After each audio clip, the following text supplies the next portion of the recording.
3 साल 3 महीने में 5.5 सब्जेक्ट्स के लेक्चर्स, 3 मॉक टेस्ट, 3 महीने की स्टडी लीव्स, हाँ हाँ 3.5 महीने, और 3 घंटे की एग्जाम्स।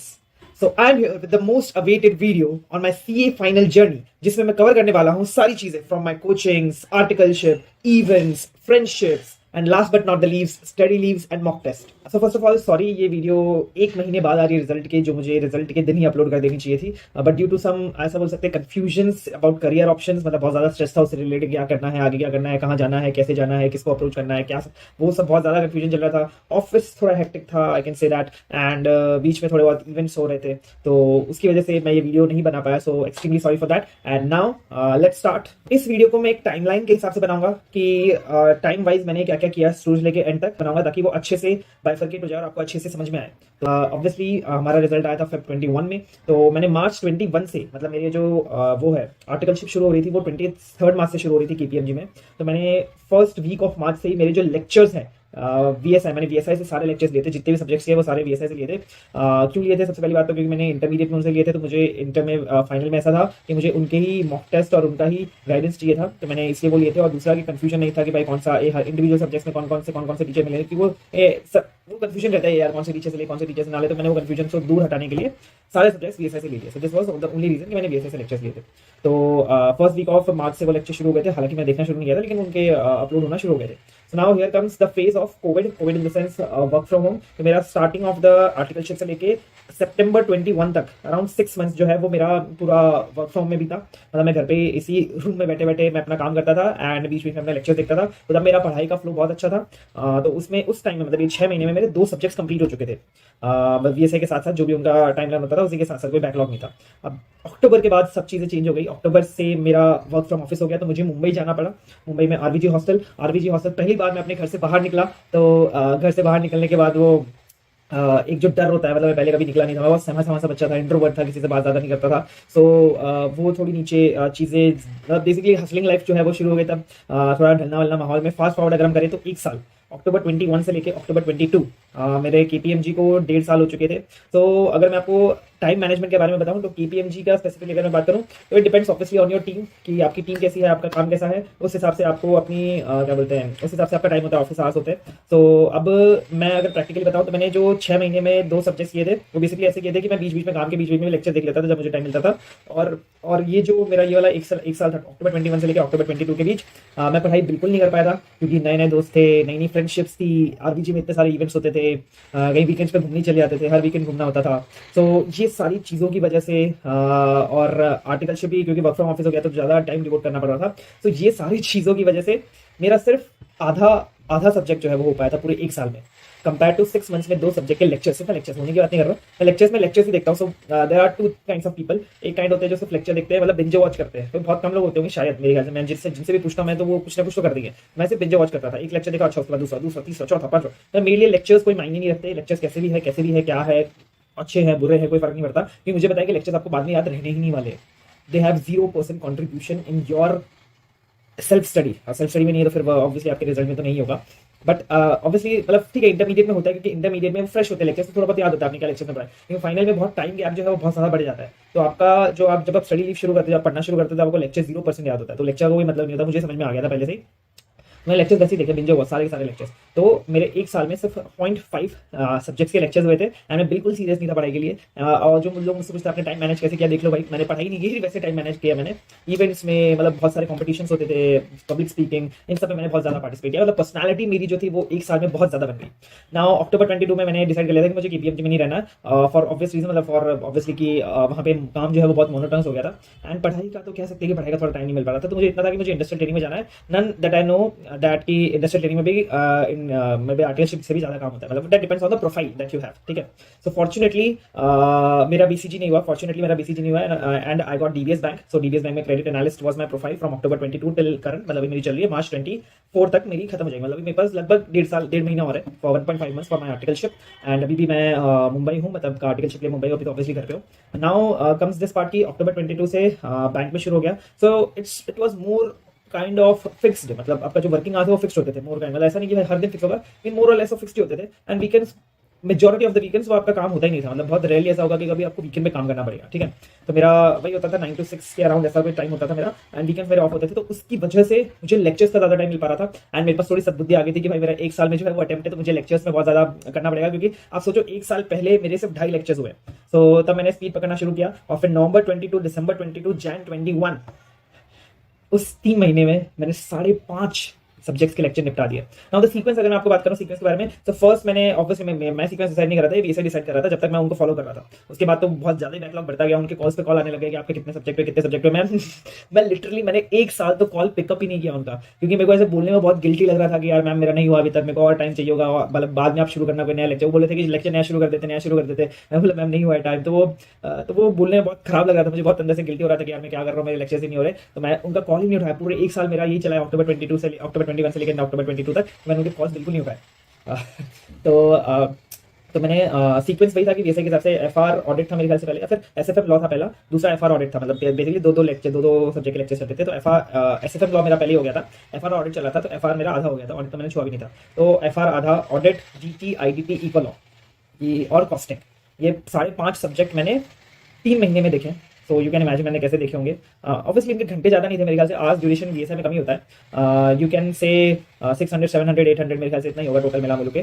तो मतलब 5.5 सब्जेक्ट का, तो वो मैंने मतलब ट्रेन में मैं आते जाते लेक्चर्स देख रहा हूँ, कभी चलते चलते लेक्चर्स देख रहा हूँ, मैं इसमें खाना खाते लेक्चर्स देख रहा हूँ, हर जगह सिर्फ लेक्चर्स ही देख रहा हूँ, जो वॉच कर रहा हूँ, मेरे को समझ नहीं आ रहा क्या हो रहा है, तो फर्क ही नहीं पड़ रहा कि मैं कितना समझ पा रहा हूँ कितना नहीं समझ पा रहा हूँ। That was just for my psychological satisfaction, कि मेरे को हाँ ऐसा लगे हाँ चलो लेक्चर्स मैंने देख लिया, आधा काम तो मैंने कर लिया, बल्कि मुझे पता है ये मेरा 0% काम है। ये आप जितनी जल्दी सीख लोगे उतना आपके लिए ज्यादा इंपॉर्टेंट है, जितनी आपके पास सेल्फ स्टडी का टाइम होगा वो आपके लिए ज्यादा इंपॉर्टेंट होगा, नॉट के लेक्चर्स। अगर आपके लेक्चर्स, लोग बोलते हैं यार कि स्टडी लीव तक आपके लेक्चर्स हो जाते, बढ़िया स्टडी लीव से आपको सेल्फ स्टडी शुरू कर देनी चाहिए। I don't believe in that. मैं बोलता हूँ अगर आपके लेक्चर्स मतलब जितनी जल्दी हो जाए, मैं तो इनफैक्ट ये भी सजेस्ट करूंगा कि आप लेक्चर्स लो भी मत, ठीक है। लेक्चर्स लो ठीक है, मतलब ऐसा नहीं कि लो ही मत, बट बेसिकली कम ड्यूरेशन वाले जो बहुत क्विक में सब चीजें करवा दे, क्योंकि ये काम की नहीं है गाइस, काम की नहीं है, आप समझो ये बात। तो मैंने ऐसे भी लोग देखे जो स्टडी लीव तक लेक्चर देख रहे होते हैं, क्योंकि वो सोचते हैं कि भाई लास्ट तक मैं लेक्चर देखूंगा तो मुझे याद रहेगा। अरे क्या कर रहे हो, वीडियो देख के कुछ याद रहता है क्या? और चलो आपको याद रह भी गया तो रिवीजन के टाइम भी वीडियो देखते रहोगे क्या? और वीडियो से आप अपना टाइम कम कर सकते हो क्या? उस जो आपका 10 घंटे का वो है, मतलब एक चैप्टर जो आपके 2-2 घंटे के, वो आप क्या उसको छोटा कर सकते हो क्या रिवीजन बार बार रिवाइज करके? नहीं कर सकते ना, जबकि आप सेल्फ स्टडी में बार बार रिवाइज करके उसको छोटा कर सकते हो। 10 दिन में जो आपने सेल्फ स्टडी पढ़ा है उसको 5 दिन में अगली बार पढ़ लोगे, लेकिन 10 दिन जो आपने वीडियो देखे वो 5 दिन में नहीं देख पाओगे अगली बार। और वीडियो से कुछ नहीं होता, ये अपने दिमाग में डाल के रखो, ठीक है। So just get back to the topic. तो मेरे को पता था कि लेक्चर्स का मतलब नहीं रखते। सो नाउ अब जैन 23 मेरे लेक्चर्स वाला पार्ट तो उड़ गया मतलब सफा। और ये लेक्चर्स मैंने 3 की स्पीड में देखे, मैंने पहले भी बताया अपने एक वीडियो में, तो लेक्चर्स मैंने पूरे 3 की स्पीड में देखे। मैंने थोड़ा उनका वीएसआई का सॉफ्टवेयर क्रैक कर लिया था, वो हैक कर लिया था, ऐसा कुछ था, और मैं वीएलसी पे देखता था उसको 3 की स्पीड में। तो नाउ अब मेरे पास है फेब से लेके अक्टूबर तक का टाइम, इट्स अराउंड 9 मंथ्स, ठीक है, 9 महीने मेरे पास। एंड नाउ अब ये 9 महीने मैंने पूरे के पूरे सेल्फ स्टडी में यूज किए। So now the thing for me I know is कि जब तक प्रेशर नहीं आता ना, तब तक वो पढ़ने वाला वो नहीं आता जज्बा कि हाँ मैं पढ़ना है। ऐसे अगर मैं लेके शुरू हो गया, जब मुझे पता ही नहीं कि भाई कोई प्रेशर है मेरे पे, मैं लेके शुरू हो गया, तो फिर वो प्रोडक्टिविटी बहुत कम हो गई। मेरे ख्याल से बहुत सारे लोगों के साथ होगा कि अगर जब तक प्रेशर नहीं आता ना किसी भी चीज का, या तो एग्जाम का, तब से पढ़ना शुरू नहीं होता, ठीक है। जैसे आपको बहुत सारे लोग होंगे जो बोलते होंगे भाई एग्जाम से 1 महीने पहले तो मैं बहुत ज्यादा पढ़ता हूँ, उससे पहले पढ़ता ही नहीं हूँ। सो वो प्रेशर लाना बहुत जरूरी था मेरे लिए। So what I did is, अभी तक यू नीड टू, आपको समझना पड़ेगा, अभी तक मैंने कोई बुक खोल के बिल्कुल भी नहीं देखी। हाँ ऑब्वियसली मैंने एफआर एसएफएम ये 2 सब्जेक्ट थे जिनमें मैंने वो नोट्स बनाए थे, कॉन्सेप्ट नोट्स होते हैं ना जो वीएसए लिखवा रहे थे, सर लिखवा रहे थे, वो मैंने बनाए थे, ठीक है। और बाकी मैंने कोई क्वेश्चन भी सॉल्व नहीं किया था किसी का भी, एक भी सब्जेक्ट का कोई क्वेश्चन सॉल्व नहीं किया था, ना किसी के नोट्स बनाए थे, ना कोई अंडरलाइन हाईलाइटर कुछ भी नहीं किसी भी क्वेश्चन का, ठीक है। So now comes the time Jain 23 जब मेरे पास कुछ भी नहीं है, जब मैंने कोई बुक खोल के भी नहीं देखी, आईसीआई की भी, बीएसआई की भी, किसी की भी नहीं। तो अब मेरे को अपनी सेल्फ स्टडी शुरू करनी है, ठीक है। And now for I know कि जो मैं जहाँ से मैंने क्लासेस ली थी बीएसआई से, वहाँ पे उनका 6 महीने का प्लान रहता है कि वो 6 महीने मॉक टेस्ट लेते, 3 मॉक टेस्ट लेते। So what I did is I convince them कि आप मुझे अल्टरनेट वीकेंड्स पे मॉक टेस्ट दो। सो मैंने फेब 1 से शुरू कर दिया अल्टरनेट वीकेंड्स पे मॉक टेस्ट देना ऑफ एक सब्जेक्ट। तो मैंने एक सब्जेक्ट उठाया, उसको मैंने 2 हफ्ते पढ़ा, ठीक है, 2 हफ्ते पढ़ा, और नेक्स्ट संडे मतलब अल्टरनेट संडे को मैं मॉक टेस्ट देता गया विद ऑफिस में चल रहा है, ऑफिस में मैं छुट्टी नहीं थी मेरी। तो ऑफिस के साथ साथ जब भी मुझे टाइम मिलता था, मतलब 9 to 6 था, तो 9 तो वैसे मॉर्निंग में से उठ के ना ऑफिस जाके 6 बजे वापस घर पर आके, ऑब्वियसली ऑफिस थोड़ा दूर था तो 1-1.5 घंटा लगता था आराम से आने जाने में, खाना वाना खा के। मेरे ख्याल से ऑलमोस्ट समझ लो 2-3 घंटे मुझे मिलते थे एक दिन में फॉर मतलब ड्यूरिंग वर्किंग डेज, और लास्ट में सैटरडे से संडे मुझे मिल जाता था, जिसमें ऑब्वियसली मैं बहुत ज़्यादा सीरियस नहीं था तब, लेकिन हाँ मैं थोड़ा बहुत मतलब ज़्यादा टाइम निकाल लेता था पढ़ाई के लिए कंपेयर टू पहले वाले टाइम में। सो मैं ऐसे 2 हफ्ते मैंने हर एक सब्जेक्ट को पढ़ा ऑफिस के साथ साथ, और उसके मॉक टेस्ट देता गया। सो नाउ मॉक टेस्ट के मार्क्स अगर मैं आपको एवरेज बता दूँ तो मेरे हर मॉक टेस्ट में 45 50 60 मतलब एवरेज आप 50 मान लो कि मेरे हर मॉक टेस्ट में, फर्स्ट मॉक टेस्ट में जो मैंने पहली बार बुक खोली उस मॉक टेस्ट में मैंने 2-2 हफ्ते पढ़ के मेरे 50 मार्क्स आ गए थे एवरेज एवरेज। ऐसा नहीं कि सब में 50 थे, ऐसा नहीं, किसी में 40 तक भी थे और किसी में 60-70 तक भी थे, किसी में 80 भी थे, ठीक है। सो नाउ अब there would be two kind of people जो यहाँ पे सोच रहे होंगे यार फर्स्ट मॉक टेस्ट 2 हफ्ते में पढ़ा, पहली बार पढ़ा, फर्स्ट स्टडी है ये, सेल्फ ये रिवीजन भी नहीं है, ये फर्स्ट स्टडी है, उसमें 2 हफ्ते में ऑफिस के साथ साथ इसके अगर 50 मार्क्स आ रहे हैं एवरेज, तब तो फिर सही है, मतलब सॉर्टेड है, फिर क्या मतलब क्या चाहिए जीवन में भाई, फिर तो मजे कर तू, और क्या चाहिए। एंड सेकंड थे मेरे टाइप के लोग जो भी सोच रहे होंगे सब कि भाई फर्स्ट मॉक टेस्ट में 50 आ रहे हैं, कम है, अपना टारगेट बहुत बड़ा है। ऑब्वियसली मेरा टारगेट इस बार मैं ऐसे कोई मेरे को शर्म नहीं आएगी बोलने में, मेरा टारगेट था 700, ठीक है। फॉर योर काइंड इन्फॉर्मेशन बता रहे थे एवर हाईएस्ट ये फाइनल में 650 गया है, ठीक है, और मेरा टारगेट था 700। तो अगर 700 के टारगेट के हिसाब से आप देखो तो 400 इज वेरी लो, ठीक है। 50 मार्क्स मेरे आ रहे थे, जैसे तो 400 होता है 8 सब्जेक्ट्स में, तो इट्स वेरी लो, ठीक है। तो मुझे समझ में आ गया था मुझे मेहनत तो ऑब्वियसली करनी है, लेकिन वही था कि ऑफिस के साथ साथ था तो वो मेहनत भी थोड़ी बहुत नहीं आ रही थी, लेकिन हाँ मैं जितनी हो सकता था उतनी कर रहा था। तो 400 was very low for me in terms of my target 700। तो अब ये हुआ कि वैसे मैंने 2-2 हफ्ते करके सारे सब्जेक्ट्स को टाइम दिया, कुछ सब्जेक्ट्स बहुत अच्छे से हो गए, कुछ सब्जेक्ट्स बहुत बेकार हुए ना। अब मैंने बीएसए को अप्रोच किया फॉर सेकंड मॉक टेस्ट, उन्होंने बोला कि हमारा जब सेकंड मॉक टेस्ट चल रहा होगा बाकी सारे स्टूडेंट्स का, तभी आप सेकंड मॉक टेस्ट दे देना, ठीक है। सो नाउ मेरे पास उस 2 मॉक टेस्ट के बीच में ना, फर्स्ट और सेकंड के बीच में 1 महीने का गैप मिल गया। गैप मेरे ख्याल से वो जून जुलाई के बीच में मुझे गैप मिल गया था, ठीक है। 15 जून से लेकर 15 जुलाई के बीच में मुझे गैप मिल गया था 1 महीने का। तो उस 1 महीने में मैंने जितने भी मेरे 3 सब्जेक्ट्स थे जो मेरे बहुत वीक थे मॉक टेस्ट में, फर्स्ट मॉक टेस्ट में, वो थे एफआर, डीटी और आईडीटी। तो ये 3 सब्जेक्ट को मैंने पकड़ के 1 महीने में बहुत अच्छे से कर लिया, ठीक है, कि मेरा कंफर्ट आ जाए, बेसिकली मुझे कॉन्फिडेंस आ जाए 3 सब्जेक्ट में। ये 3 सब्जेक्ट के लिए मैं बहुत डरा हुआ था कि भाई 3 सब्जेक्ट होंगे कैसे मेरे। तो 3 सब्जेक्ट मैंने मान सकता हूँ 3 ही सब्जेक्ट मैंने पढ़े पूरे महीने में, ठीक है, अच्छे से। So now second mock test है, second mock test was of 5 days. अब मैंने पहले 2 हफ्ते में पढ़ा, उसको मुझे समराइज करना था 5 डेज में डायरेक्टली, ठीक है। और ये मेरा पहला रिवीजन था 5 डेज वाला। पहले तो मैंने सिर्फ फर्स्ट स्टडी करी थी, अब मैं पहला रिवीजन कर रहा था 5 डेज में। तो 5 डेज के मॉक टेस्ट दिए, उसमें मेरे ख्याल से टोटल वाज अराउंड 520, जहां तक मुझे याद आ रहा है 520 का टोटल था उसमें। Obviously better than previous one, मतलब ऑब्वियसली 100 या 120 मार्क्स का वो है इंक्रीज है, ठीक है। 15-15 मार्क का इंक्रीज है एवरेज हर पर सब्जेक्ट में, ठीक था मतलब। लेकिन मेरे ऑब्वियसली मेरे जो वो है स्कोर, उसके टारगेट उससे बहुत दूर था, तो मुझे और भी अभी मेहनत करनी थी। तो ये मैंने 5-5 दिन के मॉक टेस्ट दिए हर एक सब्जेक्ट के, एंड फिर मैंने 3-3 दिन के मॉक टेस्ट दिए। थर्ड सब्जेक्ट जो थर्ड मॉक टेस्ट सीरीज थी मेरी 3-3 दिन की, वो सेकंड रिवीजन हो गया मेरा। उसमें मेरे अराउंड ये थोड़ा कोइंसिडेंस था कि मेरे उसमें 95 आए थे ऑडिट में। ऑब्वियसली यार ये मॉक टेस्ट मैं आपको बता रहा हूँ, आपको मार्क्स बहुत ज्यादा सुन के लग रहे होंगे, लेकिन मॉक टेस्ट होते कुछ नहीं होंगे। क्वेश्चन आपको पता ही होते हैं यार, क्वेश्चन सबने देखे होते हैं, बस उसमें आपको सोचने की, लिखने की, प्रेशर, वर्क इन मतलब एग्जाम एनवायरमेंट सब कुछ फील मिल जाती है। तो क्वेश्चन आपके देखे हुए होते हैं, बस आपको हाथ चलाना होता है। तो मेरे ऑडिट में वहाँ पे 95 आ गए थे थर्ड मॉक टेस्ट सीरीज में, वो मैं खुश हो गया था ऑब्वियसली देख के, क्योंकि एक कोइंसिडेंस हो गया था वो। एंड मेरे टोटल उसमें 670 थे, ठीक है। अब मेरा जो टारगेट था वो 700 था और मेरे 670 थे, तो ऐसा नहीं कह सकते कि मैं बहुत लो था, लेकिन हाँ मतलब मेरे को लगा, मैं सेटिस्फाई था कि हाँ चलो 670 आ गए, बढ़िया। जबकि आई नो कि 670 तब आया जब मुझे सारे क्वेश्चंस पता थे, क्योंकि सेकंड रिवीजन तक ऑब्वियसली आपने सारे क्वेश्चंस गो थ्रू कर लिए होते हैं। तो मेरे को पता था कि वह सारे क्वेश्चंस मेरे को पता थे, मेरे को आते थे, फिर भी मैं नहीं कर पाया इतना, मतलब 800 से 670 आए, तो वैसा मेरा माइंड था। लेकिन हाँ it was quite all satisfactory कि 670 आ रहा है आपको थर्ड मॉक टेस्ट में, जिसमें आपको सारे क्वेश्चंस पता है, ठीक है।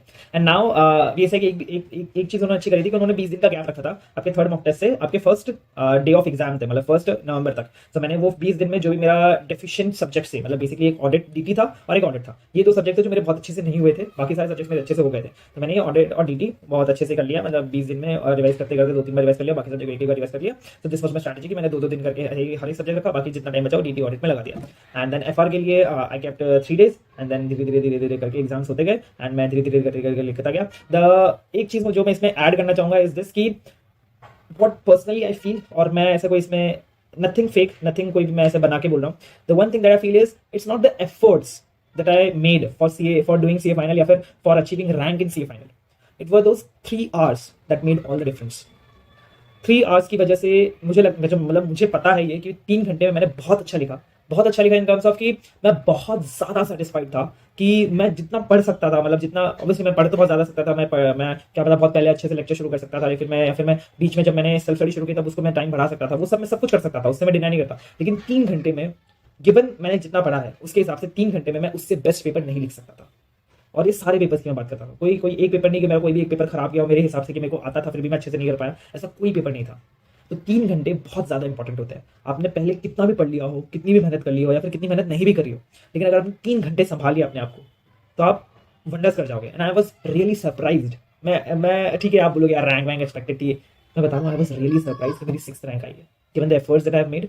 And obviously the people I have seen जिन्होंने मेरे से डबल ट्रिपल चौबल मेहनत करी है, जब मैं इवेंट्स में पार्टिसिपेट करता था आरबीजी में, जब मैं बहुत सारी चीज़ें करता था, फ्रेंड्स के साथ घूमने चले जाता था, वो कुछ लोग थे जो मना करते थे, जो नहीं करते, मतलब इसी मना जैसे खुद को मना करते थे कि मैं नहीं करूँगा ये सब, मैं सिर्फ पढ़ाई करूँगा, ऐसे थे।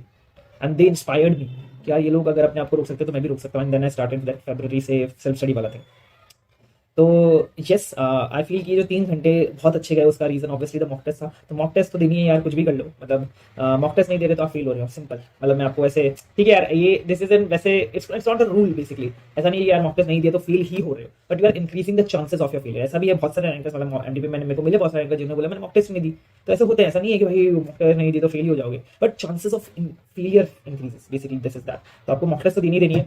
And now after exams, before result की बात करूँ तो मैंने बहुत, मतलब ऐसे हनीमून पीरियड टाइप था, कहीं घूमने वूमने तो नहीं जा पाया मैं, लेकिन मेरे 2 कॉन्फ्रेंसेस जरूर हो गए थे। एक मेगा कॉन्फ्रेंस था, एक आईसीए का इंटरनेशनल कॉन्फ्रेंस था। तो दोनों में फॉर्चुनेटली मुझे बेस्ट पेपर प्रेजेंटेशन का अवार्ड मिला। एक सूरत में था, एक अहमदाबाद में था, लास्ट ईयर मतलब 23 में, दिसंबर 23 में। And this was also because of my friends, क्योंकि मेरे जितने भी फ्रेंड्स हैं आरबीजी में, जितने भी क्लोज फ्रेंड्स हैं, ऑब्वियसली वो मतलब मेरे अटेम्प्ट के नहीं है, मतलब कोई आगे है, कोई सीए बन गया है, कोई नीचे, मतलब किसी का भी May 24 में अटेम्प्ट है, किसी का नवंबर 25 में, May 25 में अटेम्प्ट है, तो ऐसे भी मेरे दोस्त हैं। लेकिन वो सारे के सारे उन्होंने बहुत ज़्यादा हेल्प करी मुझे, ये सारे in terms of my public speaking, मतलब मेरी पर्सनैलिटी को सुधारने में, कैसे बात करनी है, क्या टोन रखनी है, कैसे वॉइस मॉड्यूलेशन करना है, ये सब उन्होंने सिखाया। तो थैंक यू फॉर दैट, अगर वो ये वीडियो गलती से देख रहे हो तो। एंड या सो रिजल्ट के बाद ऑब्वियसली अगर आपने मेरा रिएक्शन लाइव देखा हो, लाइव का तो ऐसा कह सकते हैं कि मुझे पहले से मेरा सपना था जब मैं आरबीजी में आया था कि मुझे आरबीजी चौक में लाइव करना है, लेकिन चौक में थोड़ा कंस्ट्रक्शन का काम चल रहा था, इसलिए मैंने आरबीजी मेस में लाइव कर दिया था रिजल्ट अपना। And fortunately by God's grace मुझे एयर 6 आ गई। एंड उसके बाद से अगर मैं बात करूँ ना जैसा कि सब लोग बोलते हैं, बहुत सारा कंफ्यूजन होता है, बहुत सारा स्ट्रेस होता है कि यार जीवन में क्या करना है, कैसे करेंगे, आगे क्या करेंगे, कौन से करियर में जाए, क्योंकि वंस यू आर रैंकर, बहुत सारी कंपनीज आपको अप्रोच करती हैं, वो ऑब्वियसली ऐसे नहीं, ऑफर्स के साथ, इंटरव्यूज के साथ कि आप इंटरव्यू दे दो। वैसे अब ये कल्चर ही खत्म हो गया कि आपको ऑफर मिल जाएगा। अगर आप रैंक 1 भी हो, रैंक 1 से भी मैंने बात करी, तो ऐसा नहीं कि आपको ऑफर मिल जाएगा, आपका इंटरव्यू तो होगा ही होगा, और सारे रैंकर्स का होगा, ऐसा नहीं कि सिर्फ आपका ही होगा। सो ये है कि बहुत सारी कंपनीज ने अप्रोच किया इंटरव्यूज के लिए। तो अब मैं अभी जस्ट मेरी कल ही मैं एमडीपी से आया, तो कल मेरी एमडीपी खत्म हुई थी। So MDP is kind of management development programme, उसका एक व्लॉग भी आएगा, तो उसमें सारी चीजें डिटेल में बताऊंगा, but basically it's rankers GMCS करके बोल सकते हैं उसको अपन, ठीक है। तो सारे रैंकर्स थे वहाँ पे, उनसे मेरी बहुत अच्छी मुलाकात हुई, बहुत मजा आया वहाँ पे। ऐसा मतलब बेसिकली मेरे एमडीपी से एमडीपी तक मेरा डिसाइड हो गया था कि मुझे क्या करना है जीवन में, क्या मैं ऐसे कहाँ जाने वाला हूँ, कौन सा करियर चूज करने वाला हूँ, कौन सी कंपनी में जाने वाला हूँ, और आगे क्या करने वाला हूँ, वो मेरा सब डिसाइड हो गया था। तो मैं थोड़ा एकदम सॉर्टेड था, लेकिन एमडीपी में जाने के बाद सब देखा मैंने लोगों की, सारे रैंकर्स एकदम स्ट्रेस में है, क्या चलेगा, क्या होगा आगे जाके। तो ये मुझे समझ में आया, अगर रैंकर्स इतना स्ट्रेस ले रहे हैं तो बाकी जो सीएस बन गए वो कितना स्ट्रेस ले रहे होंगे, क्योंकि अभी इफ आई से कि जॉब मार्केट थोड़ा डल है इस बार मेरे ख्याल से, मतलब जितना मुझे समझ में आ रहा है, जितनी मुझे कंपनीज दिख रही आते हुए, जितने मुझे पैकेजेस दिख रहे लगते हुए, थोड़ा सा डल है इस बार जॉब मार्केट। तो थोड़ा सा डिफिकल्ट रहेगा सीएस के लिए to get a good job या फिर गुड पैकेज और good profile I guess. And अभी इसके बाद ऑब्वियसली मेरी इंडस्ट्री ट्रेनिंग चलेगी 2 महीने में मुझे जो करना है वो मेरे पास क्लियर है, तो मैं वो उस पर काम करना शुरू कर दूंगा। And then I will reveal what I am going to do for rest of my life. And yeah this was the kind of overall experience, overall CA journey जो मेरी अभी तक रही है पूरे 3 साल की। बहुत बहुत बहुत बहुत ज़्यादा मज़ा आया। I am very much grateful, जो भी मेरे साथ हुआ, जो भी अच्छा हुआ, जो भी बुरा हुआ, बहुत मज़ा आया। and I'm on to a very different thing from now, and I just wish me luck for this, and thank you so much for being there यार, मतलब thank you so much guys। आपकी वजह से मुझे जो भी कुछ मिल रहा है, जो भी लोग आके बोलते हैं यार आई नो यू, आपको कहीं तो देखा है, आपकी वो ऑडिट वाली वीडियो देखी थी, बहुत अच्छा लगता है यार, बहुत अच्छा लगता है कि लोग हमें जान रहे हैं, एंड ये सब सिर्फ आपकी वजह से हो रहा है। थैंक यू गाइज, एंड या so sorry for this much delay, 1 महीने का डिले जो रिजल्ट के बाद। I am really sorry for that, and I take that responsibility कि मुझे ये नहीं करना चाहिए था, बट या मतलब थोड़ा बहुत मेंटल प्रेशर टाइप चल रहा था, बट या नो एक्सक्यूजेस फ्रॉम नाउ। अब मेरा नेक्स्ट ऑब्वियसली सारी सर्टिफाइड कॉपीज जो है आपको इस चैनल मिल जाएगी। सर्टिफाइड कॉपीज आपको देखना जरूर, क्योंकि सर्टिफाइड कॉपीज में जैसे मैंने बोला 3 घंटे में मैंने बहुत अच्छा किया था, अब उसमें आपको पता चलेगा कि 3 घंटे में मैंने क्या अच्छा किया था, क्या क्या बुरा किया था, कैसे लिखा था, 95 सप्लीमेंट्रीज मैंने कैसे भरी थी, वो आपको सारा सर्टिफाइड कॉपीज के वीडियो में मिल जाएगा। So till then bye bye. आप मुझे कमेंट करके बता सकते हैं आपको कुछ स्पेसिफिक चाहिए हो मेरी इस ये फाइनल जर्नी के साथ, तो मैं वो आपको डालूंगा। फिर अगर आपको कुछ इंटरमीडिएट या फाउंडेशन का पूछना तो वो भी बता देना। अगर आप यहाँ तक पहुंचे तो प्लीज कमेंट में लिख देना रीच टिल लास्ट। बस दुआ में याद रखना। Thank you, bye bye.